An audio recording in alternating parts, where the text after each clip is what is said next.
Drops. Cheerily nodded. 3 doors down. See those 2 ponies lounging by the entrance? They're guards. They're eggheads, hissed Raindrops. Cheerily, this is a library. Indeed it was. The cobblestone book and journal was a small, squat building tucked into the corner of one of the lower levels of Canterlot. Buildings were crammed up against each other, most of them covered in faded and peeling paint, but none of them so dilapidated as to give the appearance of a slum wasteland. It looked just like any other dreary urban residential district to Raindrops. Nothing about it screamed of mob hangouts. Shirley shook her head.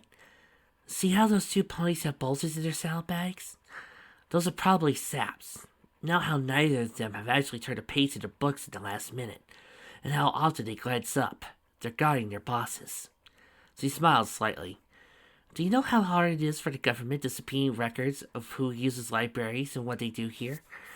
As long as there's a few rooms available to keep fools out of, they make great bases. Should we get the guards? Asked Carrot Top. You're not scared, are you? Teased Shirley. They're all busy looking for the escaped prisoners. We can handle this. Yeah, I mean, you guys are kind of the main characters. Seriously, some of you people who ask, oh, why don't they get this? Do you realize how boring the story would actually be if the police says Seraphine did everything? Seriously, you people are no fun. But this is such an obvious hideout. When the guards have searched it already? I mean, seriously, guys. Boring. Have you ever sat back and thought about how boring it would be to have the police and guards do everything? You would just have the characters do nothing around but sit around and go, hey, you remember that one adventure? That was pretty cool. No, nobody wants to be dull and boring. It's only obvious if you already know. Besides, the guards might have looked in. I think they're looking everywhere. But they were only looking for Lucas. They wouldn't have had to know for Science of Duty and the others. We do. Chili gave a sharp nod. I've dealt with ponies like this a few times before. I know how to play this, Raindrops. You just need to be confident, but not arrogant. Like you're willing to get into a fight, but not desperate for one. Carrot Top, stand by her, silent and strong, like you'll back her up. I'll sneak in through the back. Carrot Top looked down for a moment. Are you sure I can't do anything else? Chili hesitated. You don't have my experience at being sneaky, she said. And Raindrops is probably better for the front since he's stronger to fight. But if you want... No, it's fine. Carrot Top flexed a hoof and chuckled. Carrot Top, farmer, herbologist, muscle for hire. I make it luck. Raindrops smiled and said, what's the actual plan, Lee? I'll search the place while you keep them busy. If they've been abducting ponies, there'll be signs even if they aren't being stored there. Bags of gear with certain supplies, maps and keys to strange buildings, things like that. Just give me a few minutes. I can confirm if the mob has duty and the others or not, okay? Raindrops took a deep breath. Okay. The library was a 3-story building. The first room was crammed full of dusty bookshelves, though no pony was there to read them except for the guards outside, who followed Raindrops and Carrot Top in. Upstairs was more of the same. Downstairs, though, was a multi-purpose room that was empty, except for a few doors and a few cushions, and a dozen tough-looking stallions and mares that were lounging about. As Raindrops and Carrot Top entered, one rose to her host. Who are question on you? Raindrops glanced at Carrot Top, then took a deep breath. Starting to wish I sprang for those acting classes. Knights of the Realm, she said. Ding Carrot Tops and Carrot Top. We're here to ask you a few questions. The pony grinned. Guess I should be honored. The name's Stopina. Now, why am I answering your questions exactly? Because we're Knights of the Realm, said Raindrops. And if you don't, we can make things, difficult for you. Oh, difficult, I see. Raindrops stomped and laughed. Got anything else before we throw you out? Raindrops took the Carrot Top, but the farmer just shrugged. Raindrops sighed to herself and turned back to the pots. We have right of the approach. The what? We go right to Luna and say whatever we wanted about you. We could ask her to arrest you. Oh no, a tattletale. I'm shaking in my horseshoes. Stumpy grinned, flashing crooked teeth. After all, we don't have anything like fancy rights of approaches or telegraphs to Luna or whatever. All we got is a bunch of hooves and saps. Not much tolerance for smart mouths, heroes, coming down thinking you can drive me out.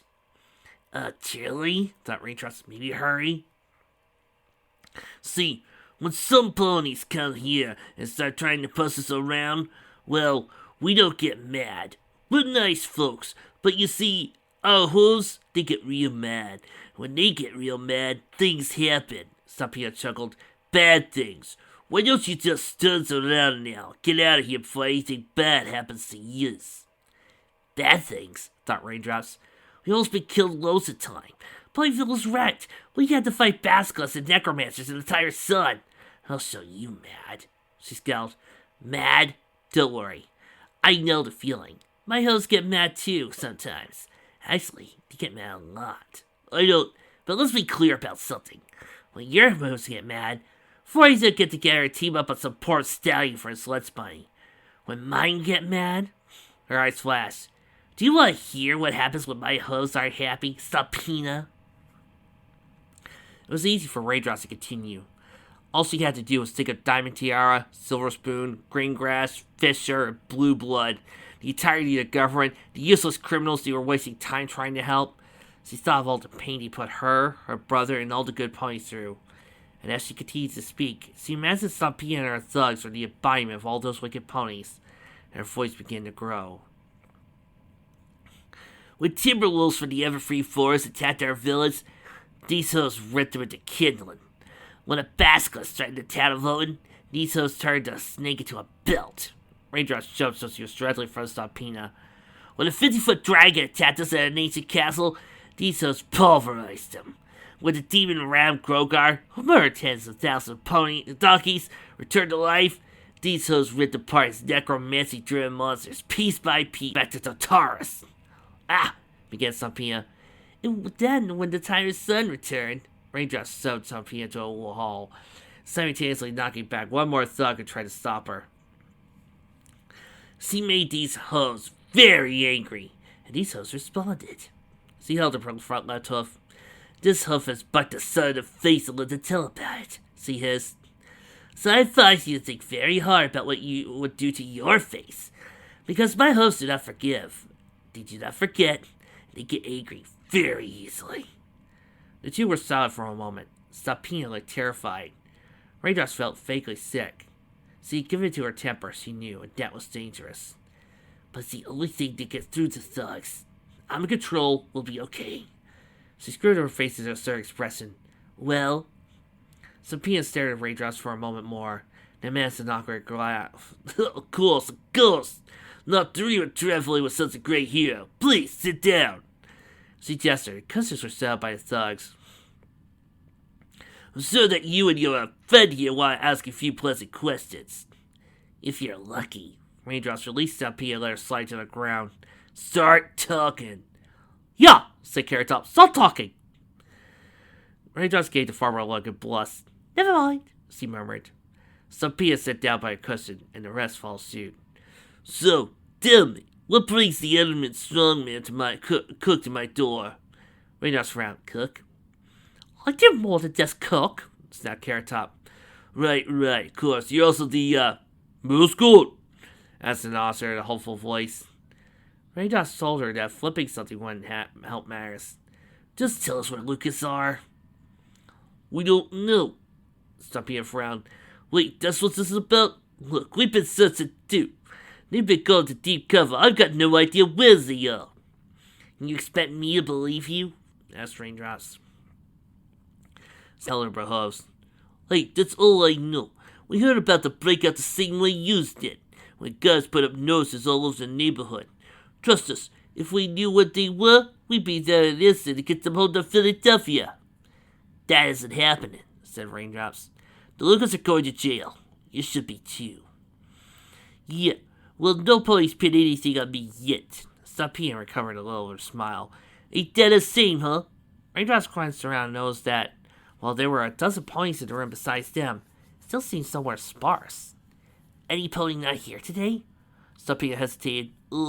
Talk, growled Raindrops. A few missing, yeah. said Stampina. Probably a rifle crew that tried to mess with me by scaring some ponies that should have been on duty the past couple of days. Like you can't.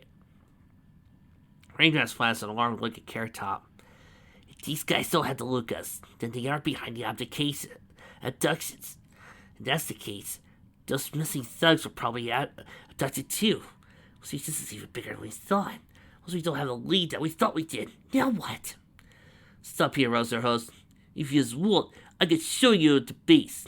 You'll see that no ponies hiding back there, bosses or otherwise. She gestured at a big door that was heavily secured with a massive deadbolt. If you'll just... The deadbolt turned, and then Cheerily walked in the other side. It's clean, she said cheerily. No ponies here looking what we're looking for. Time to go. Stampina scared.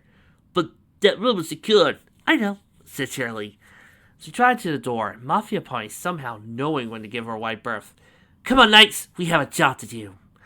Raindrops rose and left after her, Carrot bringing up her rear. A few minutes later, once they were gone, Stampina puts a hose through the plastic board. Damn rude punks! You want us to get them? Asked one of the thugs. Yes, no, we. Stampina paused. They're hunting for our bosses, right? Else they wouldn't come in here. Sure, said another thug. Well, maybe they're smarter than they look. Maybe they'll find them, and when they do, he grinned. Clubby Hoof, tell them. We're getting to look us back if we had to use the element of harmony themselves to do it.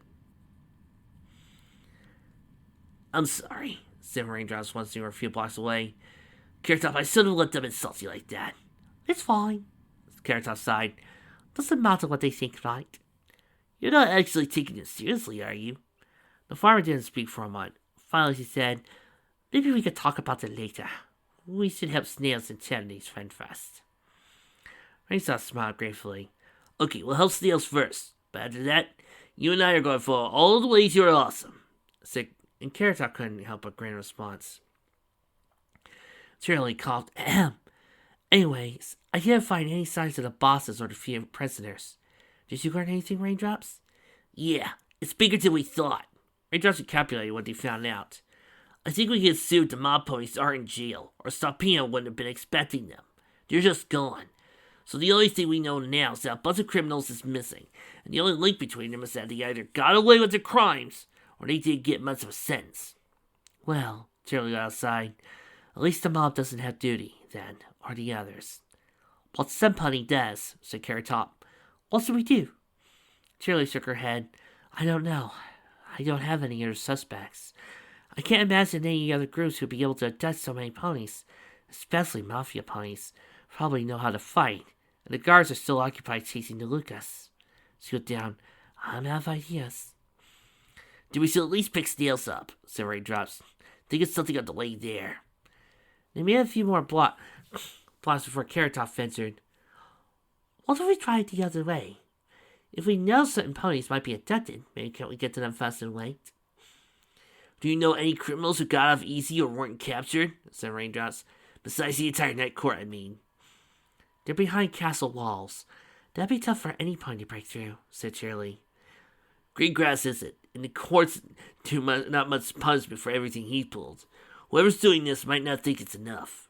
Raindrops nodded. And again, I don't actually care if he gets abducted, so... Cheerily laughed at that. I like to think so. But you made it sound like he'll be spending all day from his home dealing with that mail mix-up. Unless the postal service is honest and mixed up the mail to get him to walk into a trap, he's probably not going to be abducted today. Raindrops had a brief image of Disney standing on top of a muffin throne, while he stands on abduction paperwork. Chuckling at the image, he said, Okay, do we know anybody else in this city who broke the law and got away with it? Or a slap on the hoof? What qualifies as a slap on the hoof? Asked Carrot Top. Like a funeral or a house arrest or... They trailed off in the air as we looked at each other. Oh no, whispered Cheerily. Twilight! You know, that would have been a good way to end the chapter. Raindrops knew how she was getting to town as well. By train. Arriving at the same station where Snails was waiting. Snails! They took off at a dead run for the train station. Greengrass frowned as he patched his way through the freight tunnels. It had taken long enough to get into place, surrounded by guards, and police on the lookout for prison escapees. And he had to explain who he was for almost 10 minutes before they let him pass, only to find that his packets had actually been left down by the loading docks. Apparently, he just slipped off a cart, and at no point he had actually taken enough to be sorted, processed, and sent it on to his home. He'd offered to send a team to find it, though it'd take a few hours to get one together. Union rules, he said. Greengrass had smiled, thanked the director, and promptly snuck down to the freight area to get it himself. The train station was built to the Canterhorn. While the surface level was big, as it was, running passenger trains to and from every major city in Equestria, it required lots of space. The underground section was larger yet, and there were freight lines and massive trains that docked into the city every day to discourage a never-ending supply of goods for the populace.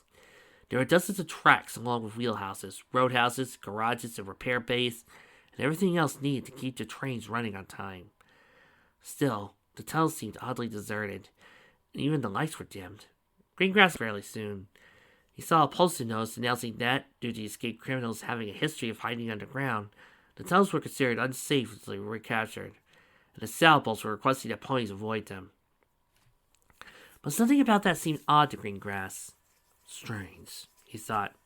Why don't you just sit down at the train station? After all, the escapees can hide in there, they could slip into the crowd as well. Maybe some newbie sailboat issued that order. He found the main track bed, 10 tracks parallel to each other with large platforms on either end. The platforms were barely controlled chaos, with huge pallets of goods stacked all over the place, as well as cranes and other equipment that was permanently used for loading and unloading sitting in their midst. Greengrass could not find his packets, but at one end, underneath an elevated booth for control levels that turned to wheelhouses, guided the trains through the underground tunnels, he did hear something from a small office. Another worker at last. They might find my shipment is. And so they entered, only to find Twilight Sparkle. Agent Sneak Attack! She turned to face the door, smiling. See, I waited just like you said I should. Do you have the ring? She trailed off. You're not Sneak Attack. No, I'm not. Greengrass frowned. This is setting off all his alarm bells. So, who are you? Are you here to escort me to my parents? Asked Twilight. I really want to see them. No, I am not. My name is Greengrass, Miss Sparkle. I worked with your father in the Night Court for a time. You're already traveling the land to study magic, I believe. Anyways, I think we should leave.